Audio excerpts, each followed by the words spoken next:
Thank you, Mayor. I would also like to thank Chuck Thornton and John, who are here from the Sportsplex. We're looking forward to working with them.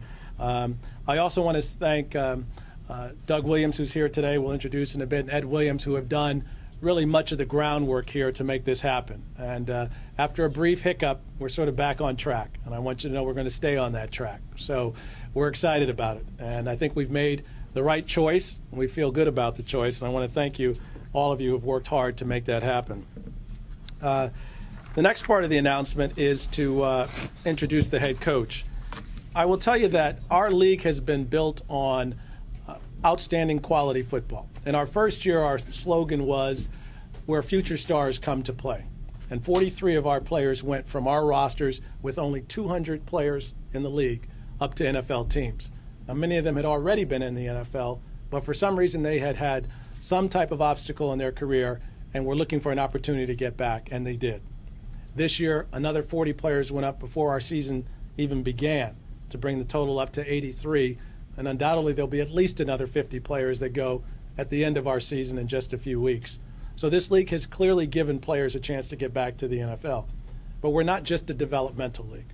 We're a league that gives players of outstanding ability a chance to refresh their careers, for people to see their skill and ability.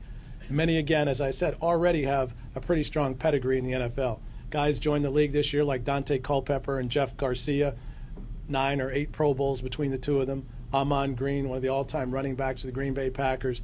So we have outstanding talent in this league. But talent needs coaching. And the coaches have been a centerpiece of the success of our franchises.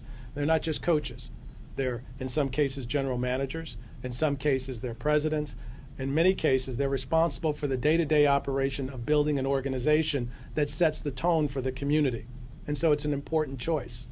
And this was an interesting selection for us, because we took someone who, while he has football background, does not have the same traditional background as many of the other coaches we selected. But in many ways, he has more. His experience as a leader, his experience of managing a Fortune 500 company on a national and global level, and because he understands what it takes to build an organization, are going to be the elements, I think, that give this franchise an extraordinary chance to be the flagship franchise for this league. You're going to find very quickly his passion. It evokes out of him immediately when you hear from him.